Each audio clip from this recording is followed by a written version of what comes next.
What's going on, everyone, and welcome back to the CHB podcast. Today, I'm doing an episode with my big boy, my big mate, Aussie FIFA, Aussie Footy. How are we, mate? How you going? What's going on? I haven't been on the tube in a minute or anything like this. So yeah, it'll be interesting, but I'm excited. Retired YouTuber coming out Yeah, of it. I hung the boots up quite a while ago and I've thought about dusting them off a few times, but it doesn't look like that will happen. We're going to be talking about a couple of things today. First thing I want to talk about is, which we've done little bit of research on this stuff, but the Jake Paul versus Tommy Fury fight. Do you reckon it will go through? Like, if it was to go through, who would win? And what do you think the round would be? Like, what round do you reckon it'd go to? Realistically, Fury should be knocking him out. He's the half brother of Tyson Fury, who, if you don't know, he's one of the greatest boxers in the world. He calls himself the greatest boxer of all time. And yeah, he has looked a bit questionable in recent fights. And obviously, he'd want to take this fight against Jake Paul because of all the publicity that it brings. Because now Jake Paul is the king of boxing. He gets everyone talking. And yeah, I would back in Fury, though, to probably knock him out in a couple of rounds. Depends how many rounds the fight is. But, Fury's young. He should be hungry. I mean, I'm pretty sure he was on Love Island or something like that. So he's very popular That's in a his own right. that's a weird show for a bloke like that to go on. Surely, yeah, he'd have enough money to skip on a show like that. You'd think, right?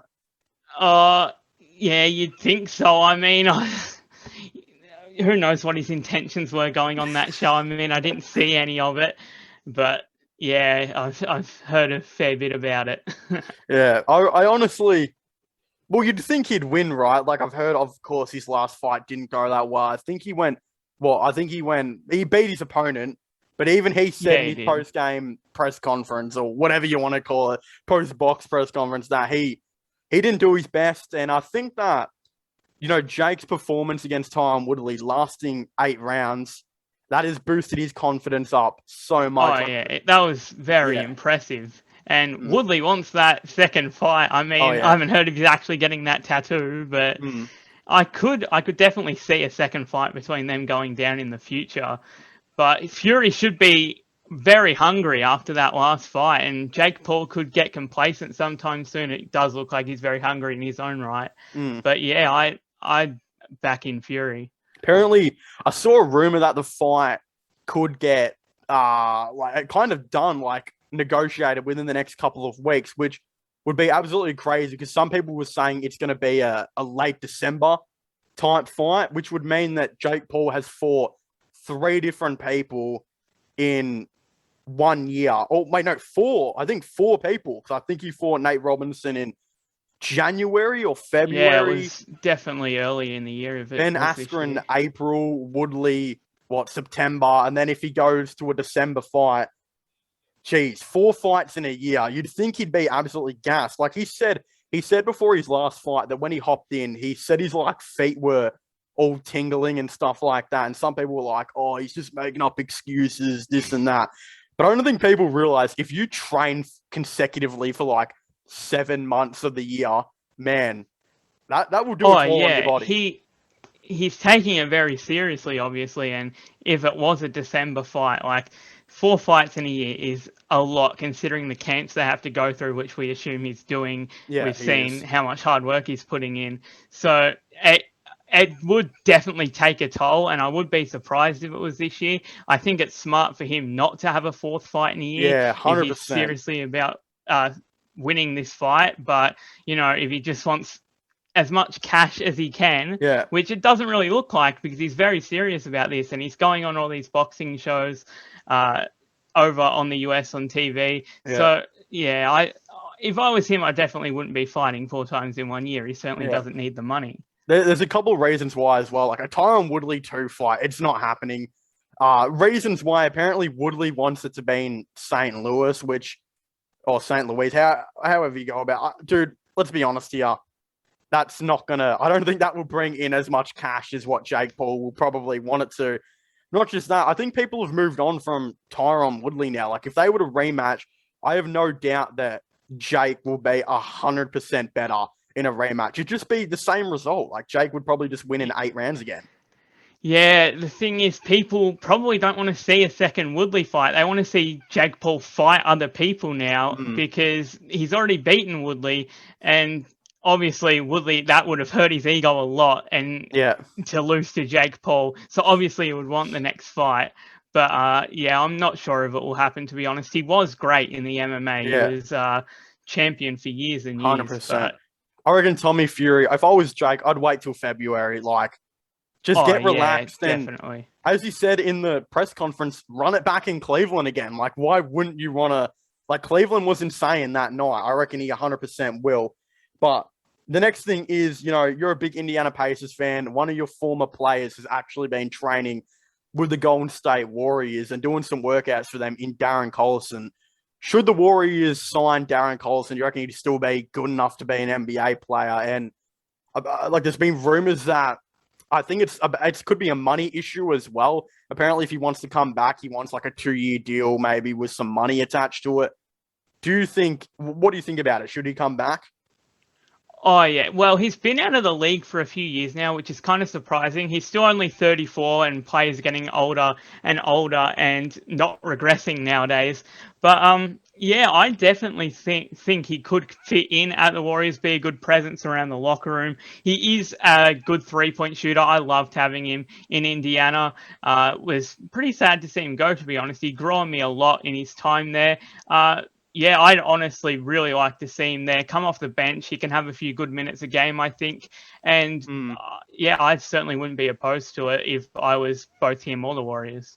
yeah, I think.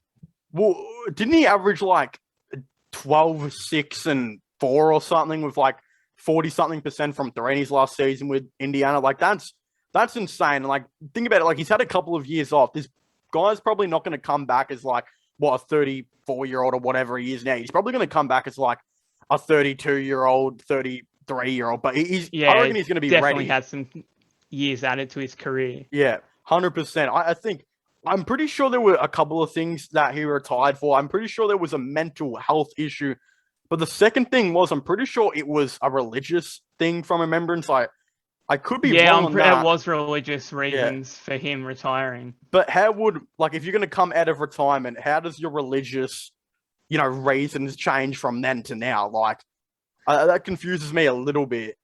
Yeah, well, who knows? He will definitely be fresh, and he's Yeah. probably gotten like that fire to come back. I mean, maybe who knows what could have happened in his personal Mm. life, but yeah, I don't really know how that could change Yeah. or what has changed, or I don't think anyone does. But yeah, he was certainly solid. He was a great 3-point shooter, especially his first year in Indiana. He Mm. shot like 45, 46%, which was just amazing to have that 3-point presence in our team, which we have seen a bit more in recent years. So yeah, I really think he could be very useful for the Warriors and get some good minutes in. Yeah, you guys just really replaced him with like a 10 times better version, though, in Malcolm Brogdon. Like, Brogdon, Oh yeah. wow, he's been insane. Like, in my opinion, I don't know, this might be just me, but I think they're a little bit similar, to be honest. Like, you really just replaced a dude that, can be a good scorer, can be a really good defender as well here and there, but also like a really good shooter, whether it's catch and shoot, being a shot creator. I think you guys did pretty well with that kind of move. But like, think about it right now. The Golden State Warriors, they really don't have a backup point guard. Like, apparently Jordan Poole's going to play most of the year as their backup point guard. But then, like, let's just say Poole or Curry, one of them gets injured. Their next best option is Chris Chioza, who's on a 2-way contract. Like, they need another point guard, in my opinion. I can't see why Collison, he'd be the perfect option, I reckon. Yeah, 100%. That's what I was thinking. They really don't have anyone at the backup position, and he should be very fresh and be able to at least have a good season in him. And who knows, his career could be pushed on for a couple more years anyway. What do you reckon the money situation would be? Because I believe the Warriors have a mid-level exception. So, Yeah, I mean, they could use that on him. Obviously he's not going to get an amazing contract, and he shouldn't be expecting it. yes, I agree. I don't think you should be expecting like really much more than a veteran's minimum, but he Yeah, clearly that's wants some money exactly to come right. out of retirement. Could be $4 million a year. And if that fire is in him, then he will know his worth pretty much and take the lower contract and get back into the league. But yeah, obviously, if the money's too much for the Warriors, you could definitely look in other places for another point guard. But Collison would be a really great fit. Yeah. If he wants $4 million, I'm just giving it to him if I'm the Warriors, though. Like, I don't see the issue with it. If it's a 2-year deal, then you're probably not going to give it to him.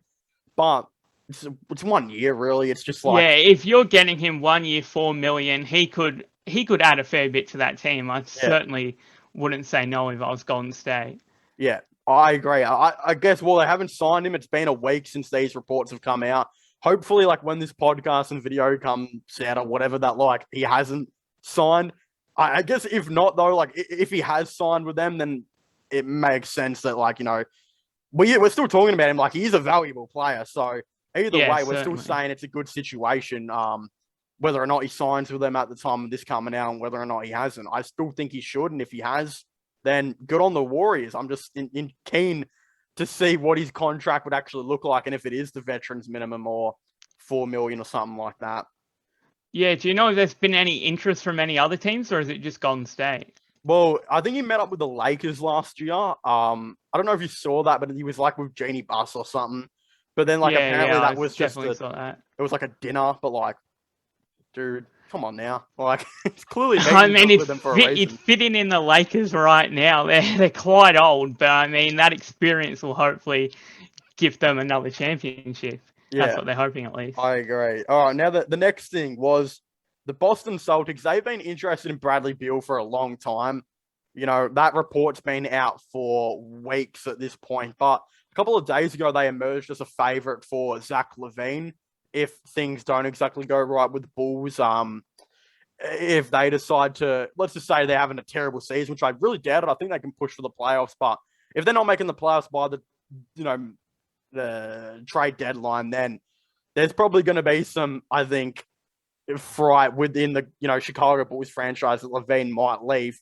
But if he doesn't re-sign with them and he becomes a free agent, would Boston be a good place for him, or should they continue to go after Bradley Beal? Well, I'm with you. I think the Bulls can certainly push for the playoffs this year, and Zach LaVine, he should just be getting better, and I can't really see him leaving the Bulls, to be honest. And if I was the Celtics, Bradley Beal would just be a great addition to that team. I mean, Tatum, he's going to become a superstar, and they really should be contending for a championship. And Bradley Beal, I think he could really push them into that contention. So I would certainly, if I was them, I'd prefer Bradley Beal over Zach LaVine. But yeah, I mean, you take either. They're both obviously stars, and you certainly... if you had the choice between them, I mean, that's a good thing. I'd go Beal, I think. One thing that, before I get into my reasoning on why I think going for Beal would be the good thing, one thing that really confused me was the Dennis Schroeder signing. Like, their whole thing in the offseason was to get rid of Kemba Walker, get rid of the shot creator, another shot creator, so they can let Tatum and, Brown have the ball predominantly and then go out and get them a playmaker. And they legitimately did the opposite of getting them a playmaker and brought in another dominant and shot creator. I know the money was like literally nothing, so it was a bit hard. Yeah, that's what I was about to say. It's kind of like, well, how much does Schroeder improve their team? And is Schroeder even going to start? Because in my opinion, I was talking about Will, one of our good mates. We were both kind of agreeing that, like, we agree that, like, Peyton Pritchard should probably start over Schroeder. Like, I just don't. Oh, yeah. I don't think Schroeder should come off the bench for them, you'd reckon. Exactly. And he would be great off the bench. I mean, give him the floor to himself while Brown and Tatum are off. But, I mean, yeah, it makes sense because he's a pretty decent player, and I feel bad for him after saying no to the Lakers for that money, and then he gets this little contract with Boston. But, yeah, I really don't think he should be starting, especially when you've got Jason Tatum on the floor and Jaylen Brown, who are obviously the centerpieces of your organization. You know what I really love about Bradley Beal and why I think he'd be perfect for the Celtics is because they were looking for a dude that can play off ball and not take shots away from Jaylen Brown, Jason Tatum. If you watched Beal this season, he had to share the ball with Russell Westbrook, and the guy still averaged like 32 points a game. This dude can play off ball. He's a ridiculous scorer. I think just spot up shooting. It's Bradley Beal, bro. The scoring on that team would be incredible, assuming they still play to their best abilities. But yeah, I mean, Bradley Beal, he can definitely play off ball. We learned that much. Well, the good thing too is he can like handle the ball. He can play make, and if he gets like Tatum and Brown in a good position, does this and that, this guy has like a good of a chance to get in the corner and get an open three from him or whatever. He's as good as a chance to get Tatum open for an open three. He can play off ball. He can play on ball. He can do legitimately like whatever he wants to do. A team that I actually think would be kind of interesting for him to go to, like, would be the Denver Nuggets. But I don't know. That's just my opinion. I always thought he could be a really nice player for them. That would actually, like, that is a really good fit. Like, imagine him teaming up with Jokic. Like, Jamal Jesus Murray Christ, well. that team would be deadly. Yeah, I know. Jamal Murray, who will be coming back. He was injured at the end of last season, right? Michael Cochran, and all they need is like a power forward. But like, they legitimately they re-signed Aaron Gordon. I'm not too big on Aaron Gordon, but the player I really like, who they actually, I think it was them that they brought in. They brought in Jeff Green, right? Like, if I remember right, I'm pretty sure they brought in Jeff Green, and Green was one of Brooklyn's best players towards the end of in the postseason. And it's weird that he was one of the best players in the postseason, because he was also like the Cavs' second best postseason player in the 2018 finals. Like, the dude just seems to turn it on when he gets to the playoffs. So he'll be good for the Nuggets. But when we're looking at the Celtics, 100%. Green always turns it on when it comes to the time, but he goes under the radar, but he's such a valuable piece for any team that has him. And I think he finally got a 2-year deal. Like, how long has he been waiting for that for? Yeah, that's what I was thinking as well. Like, he's getting on now, but he's not getting any less valuable, and he's not slowing down. He's really, like, impresses me every time I get to watch him in the postseason. He's getting better as a player, which is super weird to say. Yeah, I know. You got to wonder when he peaks. I mean, has he peaked already? I don't even know. I think his 2018 Cavs was probably the peak, but I don't know. The 2021 the Nets rather, that was pretty good too.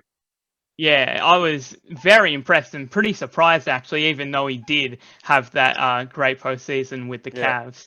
You know the Celtics, though, Beal, I just can't stress like how good he would be for them. Like, you could legitimately slot him in at point guard and they'd be an insane team still. Like, the flexibility you have with Bradley Beal would be insane. They'd be a championship contender with Beal, in my opinion. Instead, right now, they're kind of just hanging in as a playoff, hopeful, as like a team that I think will get in the playoffs, but can they make it past the first round now? Because they didn't really get any better. Like, they're kind of just stagnating as a basketball team, I reckon.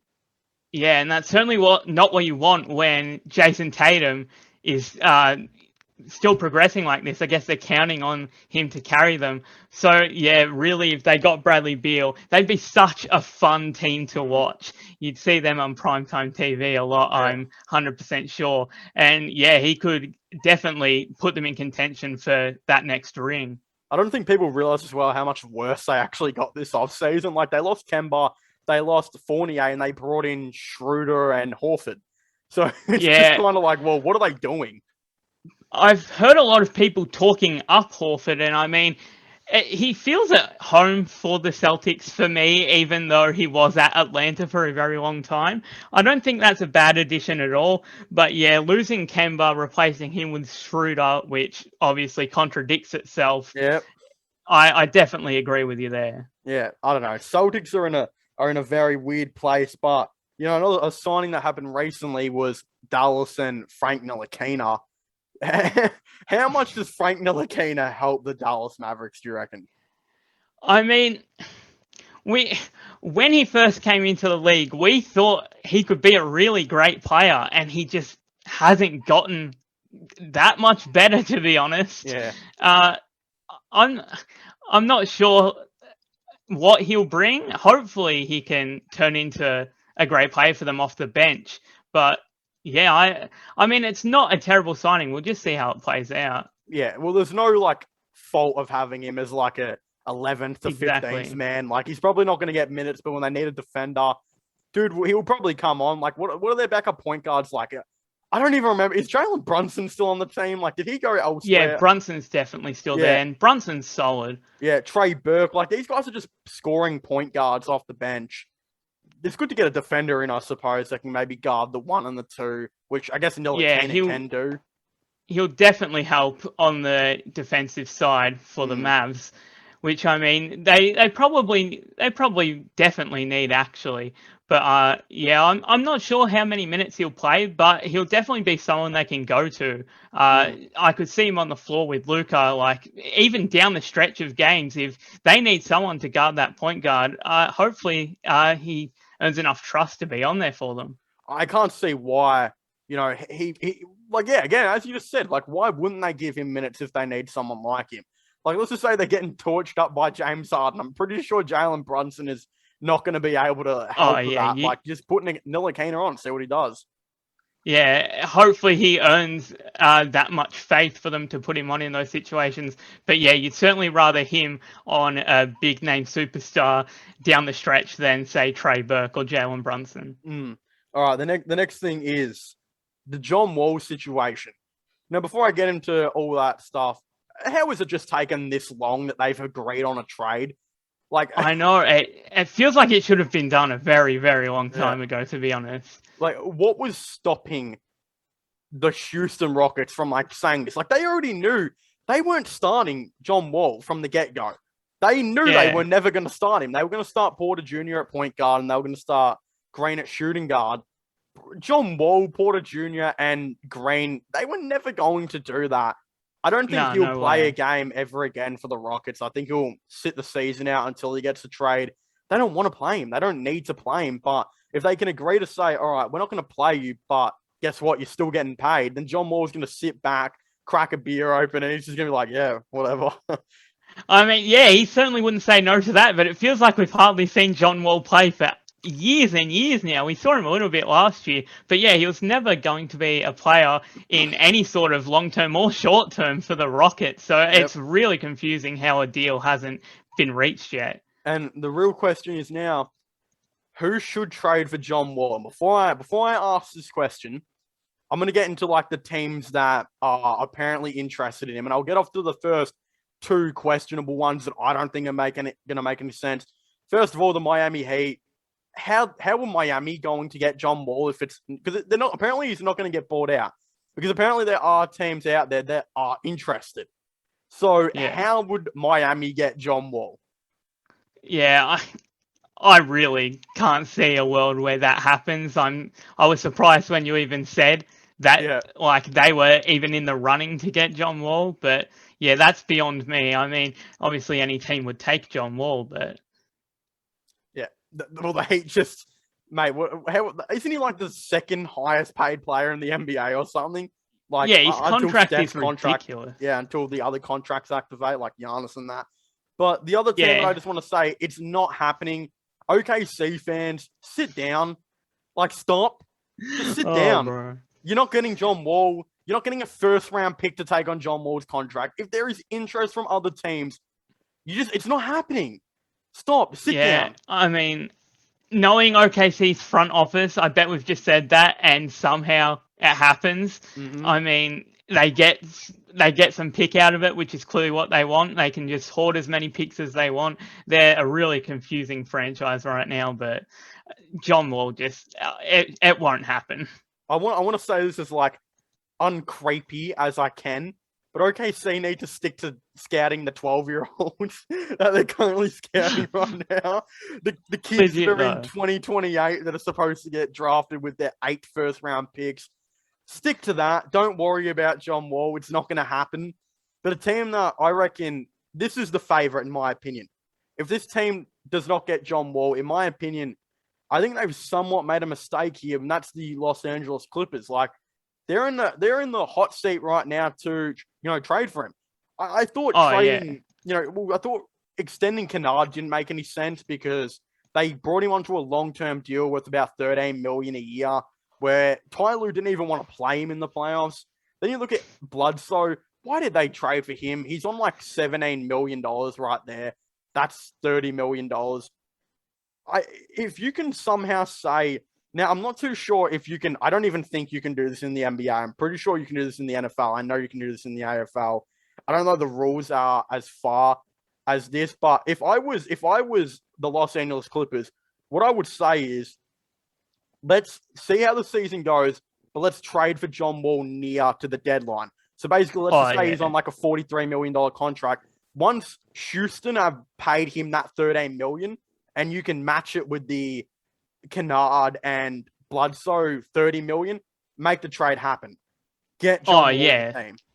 That would just be a perfect situation there for the Clippers. And yeah, I can definitely see John Wall being there, especially over these other teams that we've mentioned. And yeah, John Wall, I mean, go for a championship, obviously. Yeah, I think he'd actually fit in all right. And I mean, I'm just excited to finally see John Wall on the floor, hopefully. Yeah. And with the Clippers as well, like, they were looking for a playmaker last deadline. They brought in Rondo.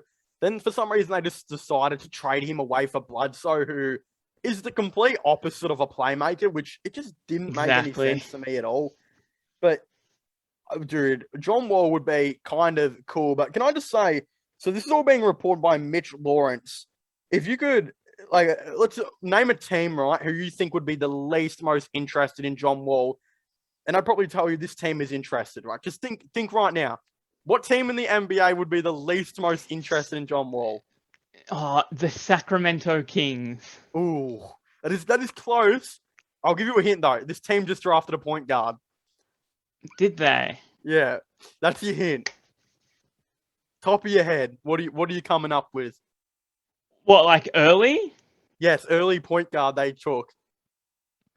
And it's not OKC because we've already talked about that. Damn, who even... All right, the team that is interested in John Wall is the Detroit Pistons. Oh my... No. Bro.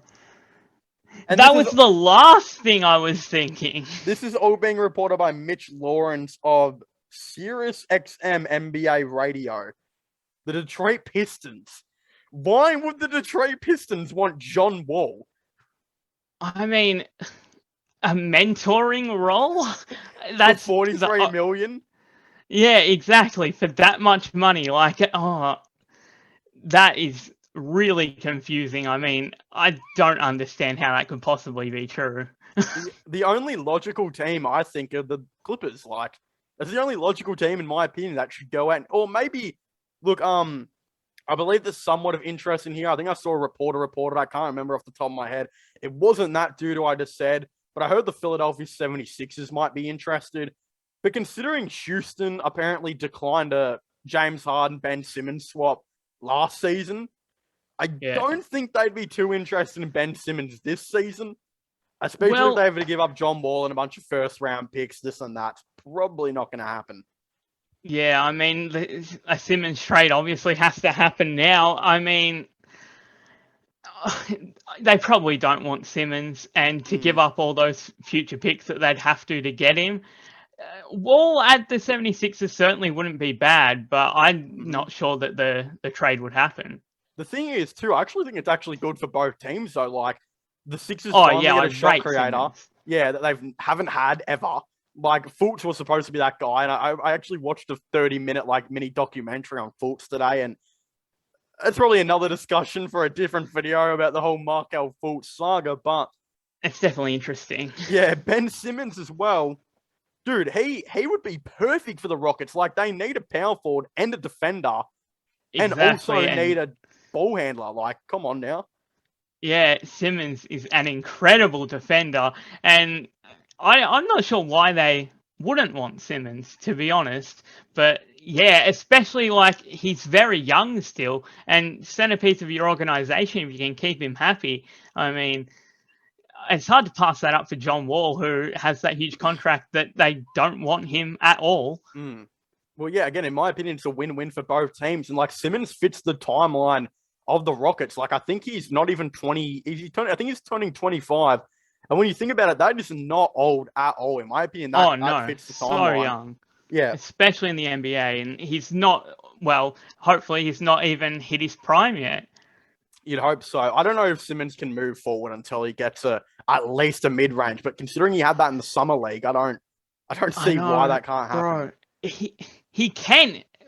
I've seen so many videos of him in gyms just pulling up from the hash, bro. He can shoot, but not in an NBA game. And I mean, it's gotten really, really bad at this point. Like, to not have a mid-range jump shot or even a reliable free throw. Yeah. Like, bro. And that's why I like going back to Markelle Fultz again. That's why I think Markelle Fultz is the guy Simmons should almost be looking at this point, because at the start of the season, Fultz was averaging, I think it was 20.8 points per game in the first 4 games. And that was just off a mid-range. He shot like 2 threes in that whole time.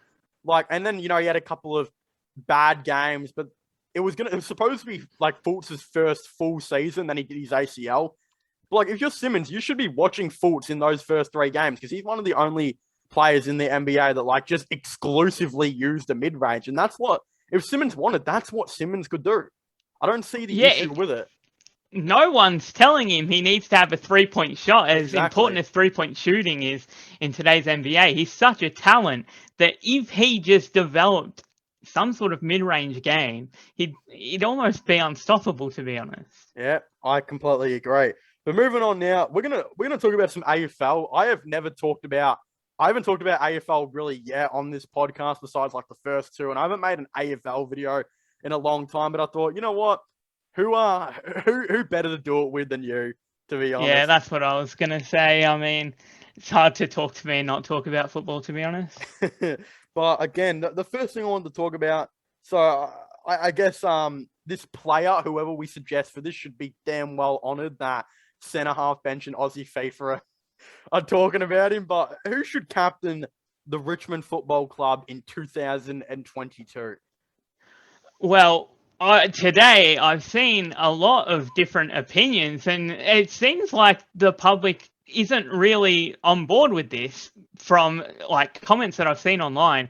But really, Jack Graham has been he just looks set to become the captain. He's been molded into like the perfect player that should be leading this club forward.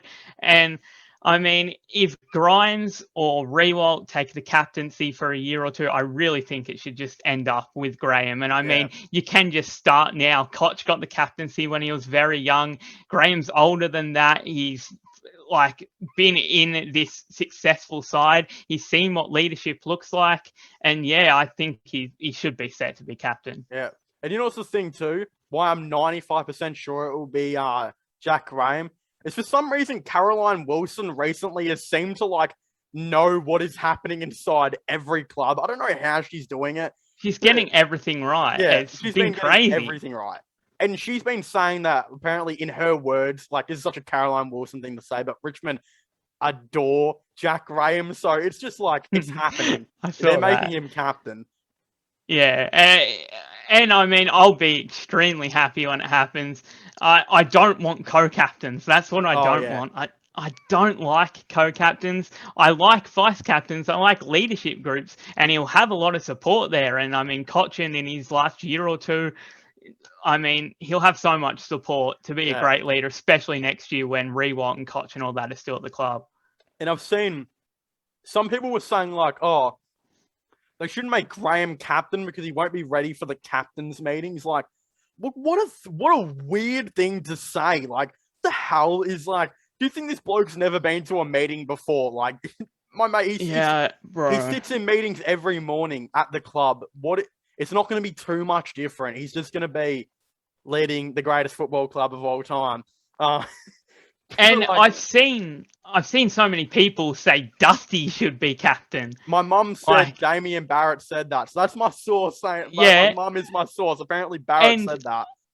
I watched AFL 360 tonight, and Tony Sheehan was extremely like upfront about Dusty should be captain, best player for your team should be captain. I mean, I don't agree with that at all. Dusty is an underrated leader, I think. 100%. People don't realize how much of a leader he is around the club.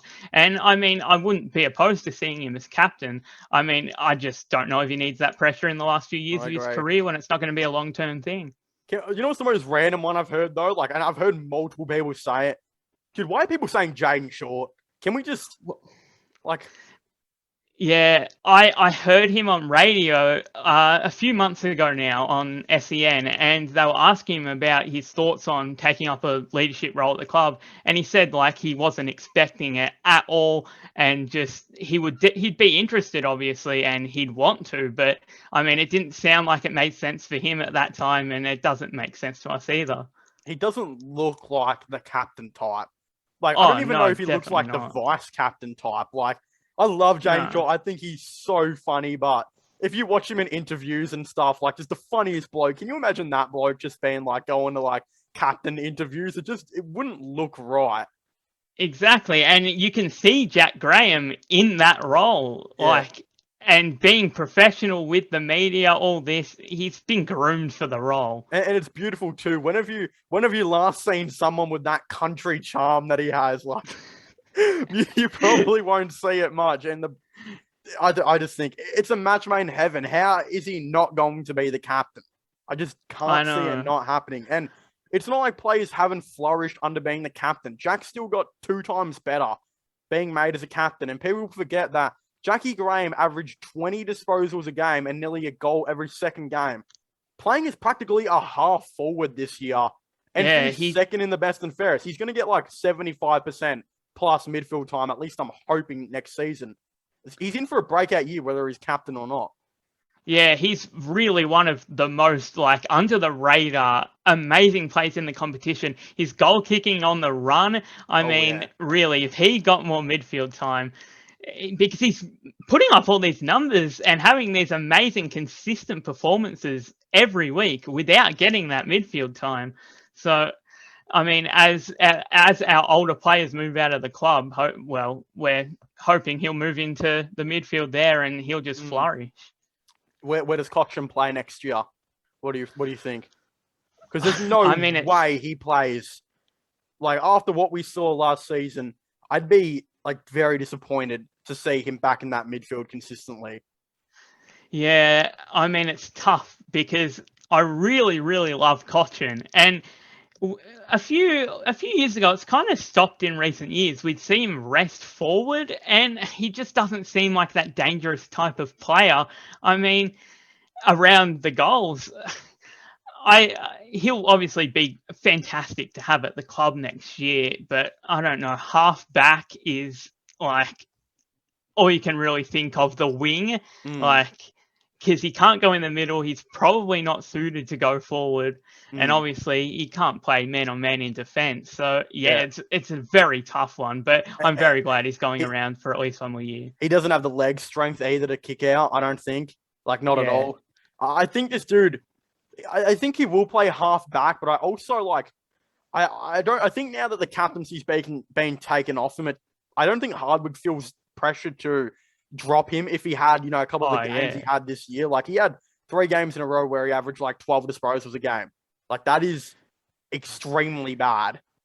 And a good team, well, GWS are a good team, but a team doesn't drop their captain. Exactly. So you couldn't have possibly dropped Cochran. And I mean, that just doesn't help all the media speculation that was around him this year at all. I mean, people were going at him like for being washed up, which I mean, he half is. He had a few great games in the midfield, but yeah, I mean, you can't drop your captain. You can't not back them in. And Dimmer, all he's done for all of this year is just back in the players over and over again. So he'd never do that to the captain. So he won't feel pressured to play him next year, especially if he has a few down games. But that's only a good thing. Yeah, he was too important last year. Well, this year, at the time of making this, he was too important last season, I would say, to drop. Like, just because he was putting up 12 disposals a game, his leadership was insane. But like now, I think that he won't be captain. There really won't be too much, bring him to be in the team anymore. I just hope he can perform. Like, I'd still like to see him get a game, but I don't think he should be getting a game consistently over someone in the twos or maybe someone we draft this year that could come in and average like 18 disposals a game and be a pivotal, part in the midfield. But, the other thing I want to ask too, develop them. Yeah, and develop them. What about the vice captains on leadership group? I'm assuming they'll go with the 2 vices again. Does Rewalt stay as the vice? Do they just give it to a new two players? I imagine Jack will definitely stay as the vice for his last year. He's said on 360 last night that he's just ready to be a leader whenever the club needs him to. Everyone's comfortable with him going out there as captain. But, I mean, it doesn't really make sense to make him captain for his last year of footy. Yeah. Certainly wouldn't be opposed to it. But, We're not he'll definitely stay as a vice captain. Yeah. Like the Hawthorn did that and it didn't work. Like it didn't make much sense for them at all. Like they had games where they looked like they were about to drop Roughhead. And I remember like hearing Caroline super critical of Hawthorn. Like it was a mistake to ever give him, keep him on as the captain because it just didn't seem like he ended up going to the VFL anyway. And Jared Roughhead was so great for the Hawthorn Football Club for so long that it almost seemed terrible that there was rumors he was going to get dropped, but he wasn't playing good. No, but I mean, I'm just thankful that we got that last game from Ruffy, bro. Yeah. That was just unreal. That was beautiful. He's a goat. That's why I just hate that he had to go through all that crap when he probably shouldn't have been captain. I did not like that. And that's the same thing that could happen with Revolt. Like he could not be that good next season at all. But I liked his year this year, but now Chol's gone and Coleman Jones is gone. Yeah. And we're going to have to draft some forwards. I don't want to see Bolter down forward whatsoever, even though we're getting Talia. So Jack will definitely be playing whenever he's fit and healthy next year. And I mean, I'm happy with that, but hopefully he just has a pretty consistent year. You've kind of segued me into two things here, like in that one sentence. We'll talk about Talia in a second, but Chol, 4 years. Like, I'm pretty sure one's got like the AFL's version of a team option, which is just like they'll give him the money if they want him to, or whatever the AFL's version of that is. But it will be 4 years. He'll be there for that fourth year, most likely. I still don't think this is set in stone though, because even though it's like agreed to this contract, like I've never seen like all this contract news so early. Like, free agency doesn't start for a couple of weeks, and we've already got a player like agreeing to a team. When does that ever happen? It's so weird that this is all happening because, I mean, it can't be official anytime soon. I mean, we've still got the grand final to play, and I think this bye week in between is what is causing all this news to come early. But Chol, I don't blame him at all for, I mean, who wouldn't want to live on the Gold Coast? Get out of Victoria. You never know what's going to happen in Victoria. Go up, live on the Gold Coast. Brandon Ellis has loved it. And you get all those extra years of footy guaranteed that you might not get at Richmond, and then you might not be able to find a home after that. So, I mean, I don't really blame him at all, and he's great to have around the club. Yeah. And look, it's two to... When does it even start? We'll just say 2 to 4 weeks for the sake of this. That's a long time. There is a chance Essendon can come out of nowhere and just be like, all right, well, apparently we're not getting Riccardi anymore. He's 4 years with a $2 extra a season. You can come here, and there's a chance Chol changes his mind. Plus, apparently, GWS has still been interested in a ruck/forward. Apparently, Port have come out of nowhere and have started offering players deals, and Freo have been interested in a bunch of players. There's a chance this guy gets another contract in the next 2 to 4 weeks that he might not be able to decline. Yeah, I mean, he'll obviously go wherever the contract's best. I think the Gold Coast is hard to pass up for him to go and be a part of that. But, I mean, the teams you just mentioned, Freo really need another forward down there. Tracy, he looked very good this year, to be honest. He looked very promising. But Taberner, he's just not going to be like a full forward or half forward in a team that's contending for top 4. So, I mean, GWS have got Jesse Hogan, but Finlayson's supposed to be going to Port now, which Finlayson doesn't help Port that much, in my opinion. Doesn't make them any better, doesn't make them any worse. He'll just be a solid player there. Well, he didn't really get a game this year either, did he? No, but he was supposed to be their number 1 forward after Jeremy Cameron was gone. But Jesse Hogan is such a talent that he finally got some continuity this year and finally strung together some good games, and he looks like he'll be their key forward for the time to come. And the other thing is too, Cho, I think the reason why he's going to Gold Coast is because he wanted to go to Queensland. But something to note is, Oscar McInerney, he had some slight knocks here and there this season. There's a chance he could be in for an injury very close. And their backup ruck, who never gets a gig, I don't even remember his name, but he requested Archie a trade Smith? today. Yeah, he requested a trade, even though he doesn't get a game, so he'll probably just get delisted anyway. But Brisbane, for all we know, could come out in the next 2 to 4 weeks and say, well, Joel, here's a contract if you want it. Oh, and Hipwood's out. Why would Brisbane not come out of nowhere and offer this guy a contract? I didn't even think of that, but Brisbane would be a really good suit for him. And I mean, he'd go there, still be in a somewhat contending team, he won't have pressure to kick goals. I mean, they've got Danaher and Hipwood to come back. Danaher should be hitting his straps this year, having a better year. He still had a pretty decent year, just didn't perform in the finals. But I mean, yeah, I can definitely see him at the Gold Coast more so than Brisbane. And Chol isn't a pure ruckman of sorts, but he can definitely play in the ruck as we learned this year. I think he's more of a forward in my opinion. I've always thought this. Chol is way too weak. And I'm just saying it with his body type. We have seen players like him before. We have seen, there are a couple players in the NBL. Like you look at Deng Adel. He had the exact same body type as what Marbia Chol is, the exact same. And one thing he struggled with was weakness. Chol struggled with weakness as well. I don't think these type of players can ever improve these real skinny frame type guys that are just tall. They never seem to get stronger. I have a feeling Chol's best spot is going to be forward. I can't see him being a ruckman. Really 100%.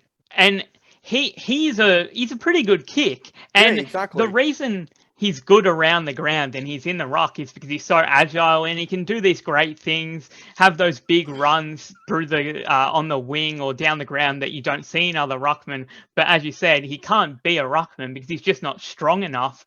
He's definitely more suited to being a forward. Yeah, and don't expect him to take a mark. If you're a Gold Coast fan, this guy will not take a mark consistently. I love Chol. He could be a fantastic player, but he's weak. He is very weak, and he will drop any slight contact. There's a chance he drops a mark. Any slight contact at all. I absolutely love this man. He's in my profile picture on Instagram. Yeah. But, I mean, he'll just be down there to take a body off Ben King, which honestly just works in Gold Coast's favour. I mean, they're not probably expecting Chol to go in there and take those big pack marks that he obviously won't. But he could definitely help out King, and he'd definitely play a role in their side. See, I might disagree with that a little bit, though. And the thing is, why I think I might disagree with that is it seems like Gold Coast want to play him as a ruck. They don't seem to want him to play him as a forward. Because Witts, I think, is still going to be out for half this season. That's what I was about to say, Jared Witts. It won't help them win any more games putting Chol in the ruck. That's all I can say. Because Gold Coast, they've got to be improving soon, and Rao needs someone to tap the ball down his throat in the middle. Yeah, and Chol is not going to do that. It's just not going to happen.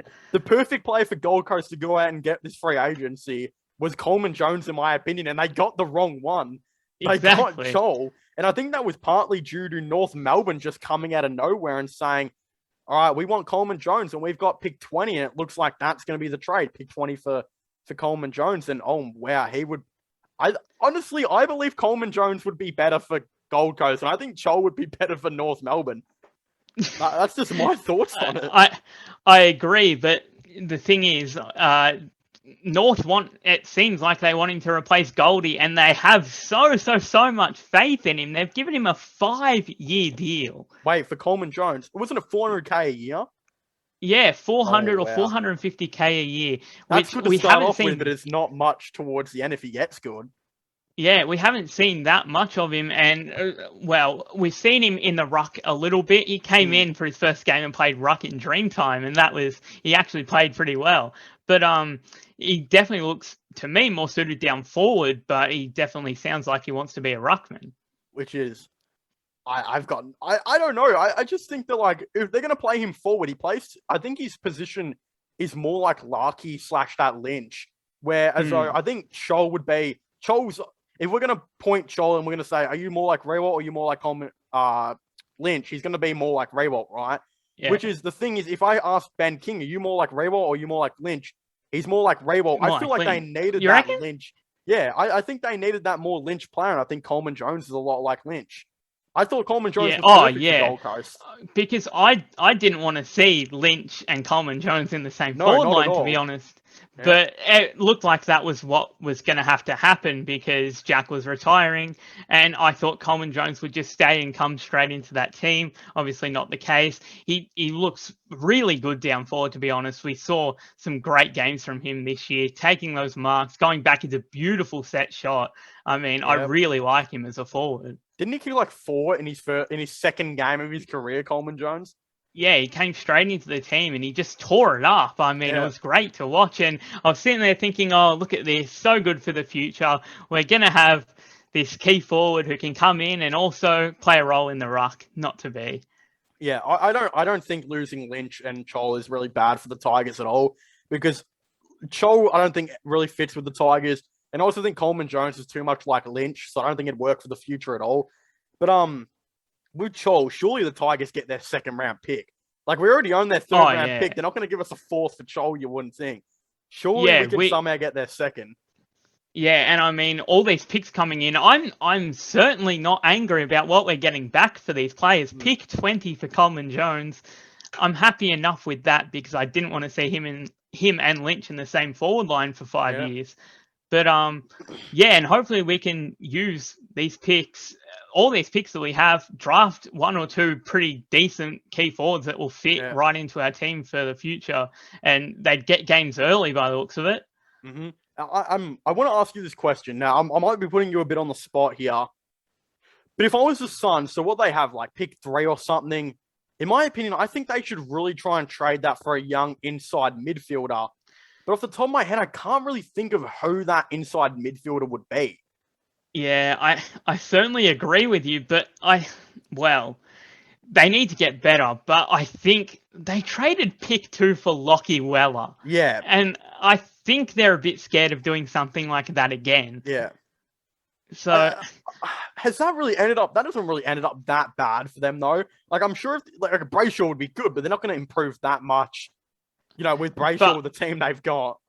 Yeah, I really, really, really love Brayshaw, but he wouldn't have become this good of a player that quickly at Gold Coast, I don't think. Yeah. And yeah, their midfield, well, Rao looked incredible in his first year, but when he came in this year after the injury, he obviously wasn't hitting the highs that he was in his first year, but we expect him to bounce back. I agree that an inside mid would definitely be good for them, but again, I think they might be a bit wary of doing that. Yeah. And hold on, like, let me just say this. They can't draft someone. Like, I'm just saying this right now. They should not draft someone. Like, I'm looking at their draft right now, and they took at pick number 7, Elijah Hollins, who is yet to play a game because he had injuries. But from remembrance as well, he's like an inside mid that I think could play like half forward / wing in the future. Enough with the drafting. You gotta trade for someone. Like, it's exactly, time. Bro. It's clearly not helping them getting in all these young players every year. They need. Well, I mean, they had a bit of experience. I mean, Jared Harbrow played his last game. David Swallow. Do they give Hooley a contract? Sorry, what'd you say? Do they give Hooley a contract? Maybe. Oh. Hooley wants to play. Yep.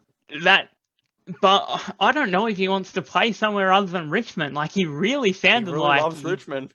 He really just wanted to go on with Richmond, and Richmond like, nah. So, I mean, I think they would reach out to him. He's that good of a player. He'll come in. He'll be quite good for them. I mean, they really do need some life injected into that football club and some leadership and some culture that GWS has been able to get, and they just haven't. Like, I know GWS got a bit more help than Gold Coast, but I mean, all Gold Coast have done is have Gary Ablett have that great year and then get injured, and then that year fell apart. Like, they could. I think Tom Mitchell's too old. Like, a player like that who they'll be interested in, too old. But you have to go younger than Mitchell. Yeah, when we look at, like, I feel like a dude like Jacob Hopper or Tully would have been good for them. But both of them re-signed. So now I'm bizarred on, like, who's out there that they could actually get for that pick. I really don't know. I'd hate to be in charge of that list.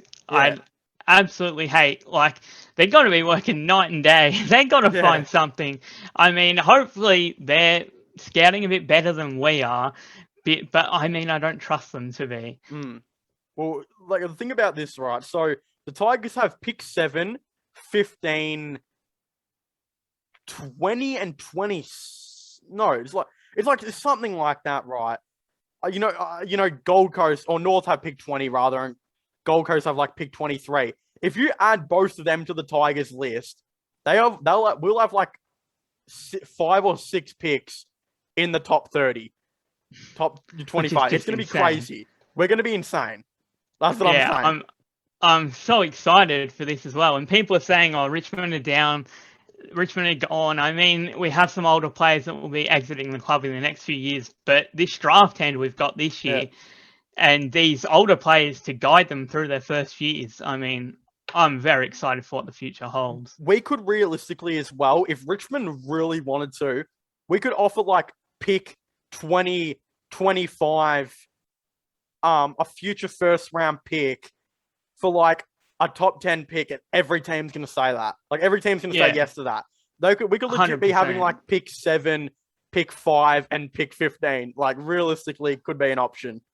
Yeah, we could easily move up, but I think it kind of feels like we're just trying to draft a bunch of kids because, I mean, there's not too much of a difference. Like we've seen great players come from any draft position. I mean, hopefully they just find some good ones, and we just bring in a whole bunch of youth, inject youth into the team. It could be great. Hopefully we get like the Dogs. They got Cody Waitman. Like imagine getting someone like that into a team. Oh man.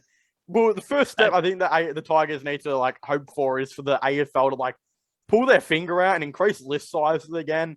Like there's no reason rookies as well should be getting paid like 100 to 150K a year. Oh, like that's first of all. Why, if you're a rookie, so you're gonna go up to rookie and be like, all right, would you rather get paid 70K and be in the AFL, like pick 80 or something like that? Or would you rather get nothing and not go in the AFL and go and work a simple 9 to 5 job? It's as simple as that.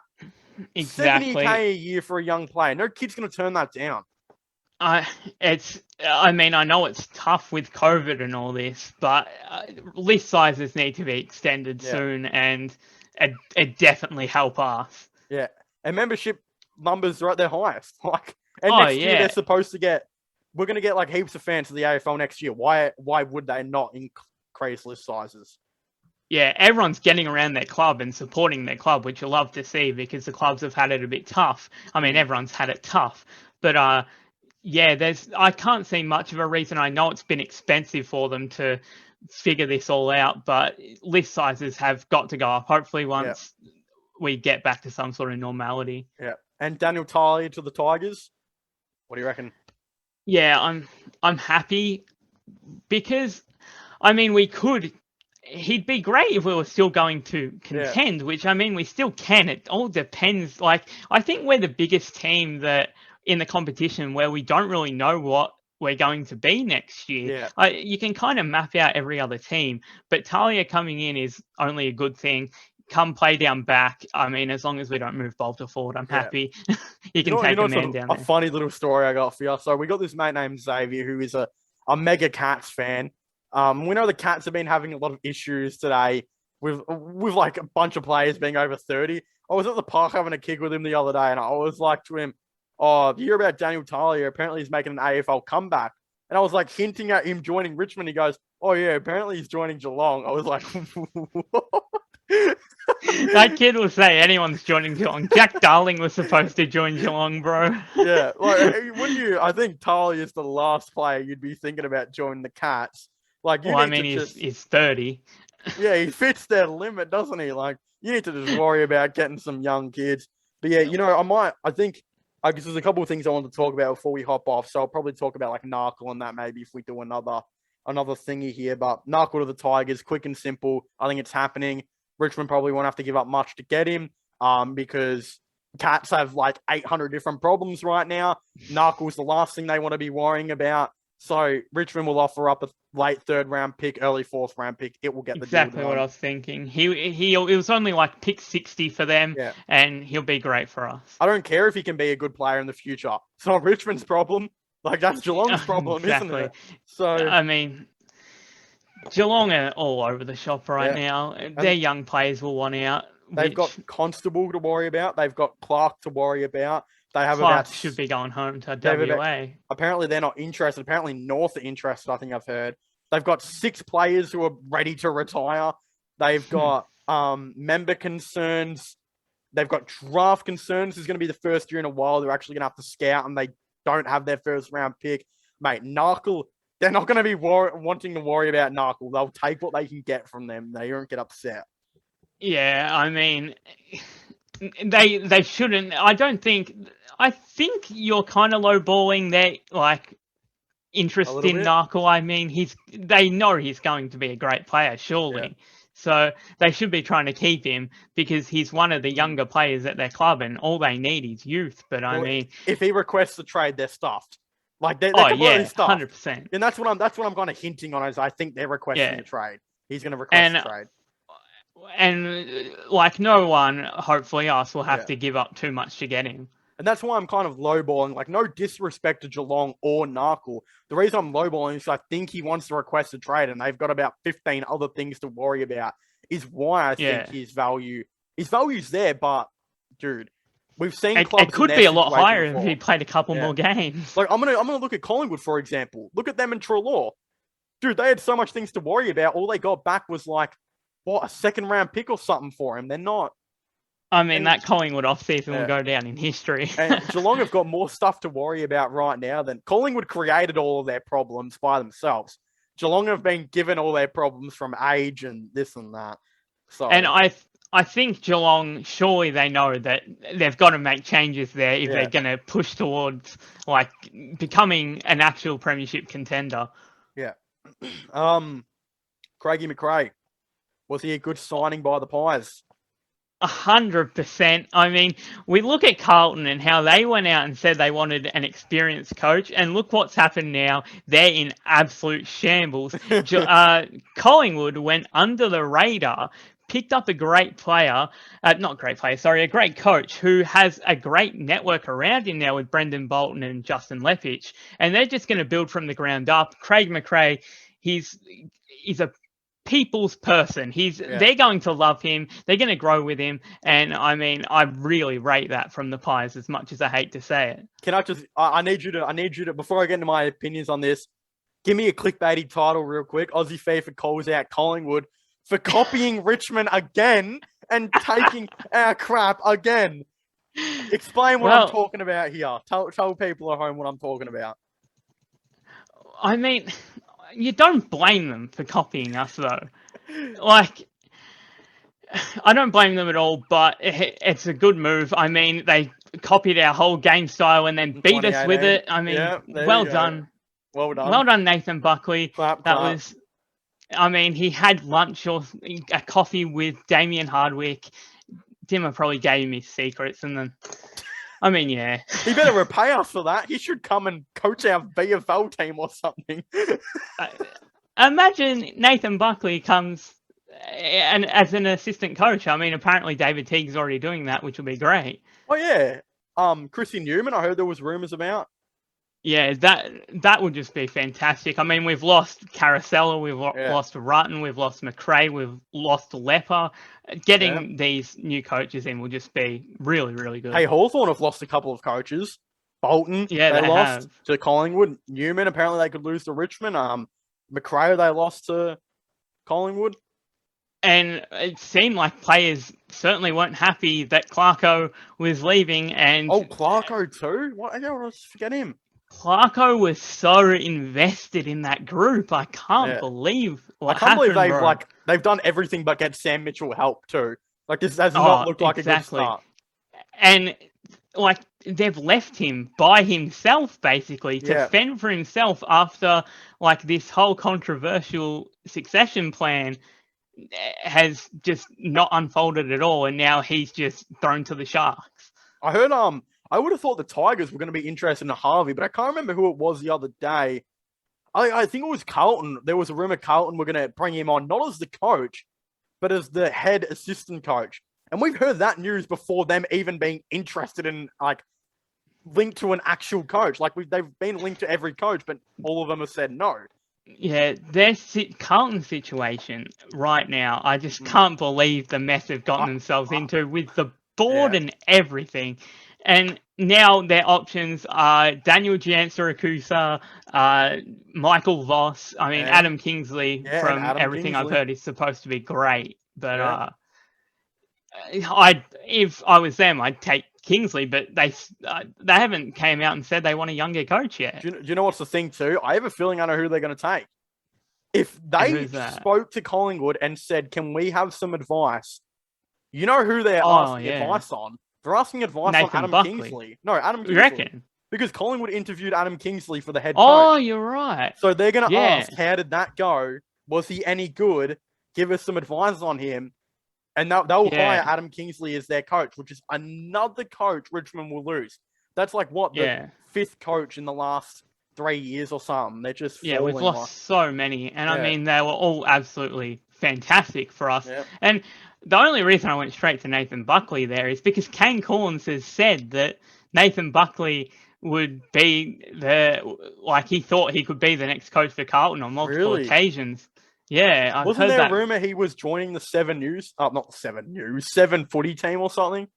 Yeah, he was thinking about. He definitely did something with the media, not too long after he got the sack. But he kind of looks set like Leopard did this year, have the year off and go and do the 7 gig. That's what I'd like for him to join Richmond and just be an assistant coach for a year. Look, I don't see the. Would you? Okay, this is like a. Is this even a stupid question anymore? Would you rather be Carlton's head coach or be Richmond's assistant coach? Well then. I mean, when you think about it, Richmond assistant coach, you have no pressure on you. Yeah. Everyone goes straight after the head coach at any possible moment. Anything that goes wrong. Yeah. I mean, you'd much rather be a Richmond assistant coach than the Carlton head coach, especially because of what's happened with them in recent years. Of course, Carlton fans were taking. I'm taking the piss. If he got offered the coach to be Carlton, he's going to take it. I just can't see it happening. I have a feeling they're going to do Kingsley. I'm saying this right now. Adam Kingsley I think he'll be the coach of Carlton. And that is a good decision, I reckon. Much better than Voss. I mean, Giansiracusa, we don't know if he's ready yet, really. I haven't heard that much from him, and those are the 3 names that have been tossed up so far. It looked like Ross Lyon was destined for the job, but that just became a whole mess with Footy Classified and all that. Yeah. So, and Caro, keeps speaking to him, every day. This bloke just wanted to didn't want to talk about it. I'm surprised he showed up to every recording of the show just to get roasted the whole time. It was so weird to watch because he did not want to talk about it at all. And he wasn't making much sense. Yeah. He was looking a bit weird, but I mean, you got reminded about how good of a coach he is once they went to that segment, Ross the Boss. Yeah. How funny is it though, too, that 2 years ago, everyone was saying he was the worst coach in the AFL. Now, everyone's like, yeah, get Ross Lyon back. It's just come on now. What were you saying 2 years ago? He was heralded as a fantastic coach that never got a flag, and all the St Kilda players constantly talk about how good he was. But the Freo players over at Freo, no one liked him at Freo. It's a completely different story, and you'd think he'd be more similar to Freo, his coaching style at Freo. Hopefully, he learned from his mistakes, and I mean, I just don't know if he can adapt and coach these types of players anymore that are in the league. A lot different than even 10 years ago. Can we just say how much of an L this is for St Kilda though? Wasn't it only 4 years ago? End of 20. Oh, no, it was the end of 2018. Didn't St Kilda sack Adam Kingsley? And he came to Richmond in 2019 and won 2 flags and is now in the chance to be Carlton's head coach, and he was sacked 3 years ago. Yeah, I know. What a stupid decision. St Kilda really, you don't know what to think about the Saints at the moment because they played so well in 2020. And then this year, they either look like the best team in the comp or the worst team in the comp. It was almost just whenever Steele played good, honestly, that they were like, when he played elite. Yeah, and Steele is absolutely incredible. I mean, I like Brett Ratton as a coach. Yeah. But he got it hard at Carlton. He shouldn't have been sacked, and that's what started this whole mess for them. But yeah, St Kilda, they'll definitely be regretting that right now. Yeah. Well, did you think about that? Like, I feel like this only just came up to me this podcast that maybe that rumor that Carlton asking for Collingwood advice might not have been like, oh yeah, how do we pick a coach? Maybe it was like advice and intel on their interviews with Adam Kingsley, because I'm sure Collingwood wouldn't care to share that information. Like, you wouldn't stop someone from being a head coach, you know, like they'd want to share the information about who they interviewed. Like a guy, if you were to ask the club, all right, so, you know, you can give this other information to the club and you're just giving this bloke an extra couple $100K a year and a chance to be a coach, no club's going to turn that down. Like, no one's that evil, you know? Yeah. I mean, that... I really want to know. Like, I hope you're right here, because... But even if you're right here, like, them not backing themselves in to find out about the coach themselves... Why can't you just go have a coffee with the bloke to see? Like, why do you need Collingwood's approval? I know, like, you can do it yourself, and I'm sure he'll give you very, very, very similar answers to what he gave Collingwood. I mean, it's interesting, but you wouldn't expect Carlton to go to Collingwood of all people. I know they were in a similar position, but those two rival clubs, I mean, the supporters were dumbfounded. I mean, everyone was dumbfounded. How did that even get leaked? Like, it just sounds fake. But we know it's not fake because it's Carlton. Yeah, everything to do with Carlton just gets leaked now. There's some, like... They have some problems there, man. I feel bad for the players. They look like they had a coach set for the future to go with Walsh and go with Cripps and Mackay and Wiedering, and now no one knows what's happening at that club now. I think Teague was a bit of a weird hire to begin with. Like, it just felt like they hired Teague because they had no one else there. Well, the thing is, the Teague train, there was so much hype because when the coach got sacked, it was so exciting watching Carlton and all the supporters and everyone, like, they couldn't have said no to Teague at that time. But Carlton just get injected with, like, a little bit of hope every now and then. Something that makes them just play out of their skin. And as soon as you get your hopes up and you start thinking, oh, Carlton are going to be a decent side here, it just doesn't happen. I don't know if it's to do with the players, but...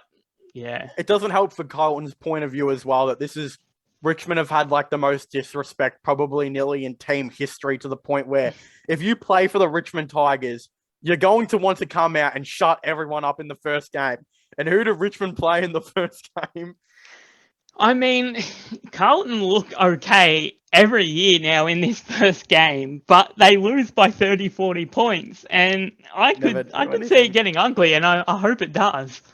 Yeah.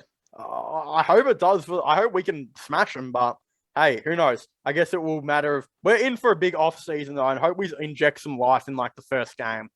Well, Neil Baum today said that not to expect anything big in the off season for Richmond, which really means the opposite. If we know the history of what Neil Baum says, he likes telling a cheeky lie.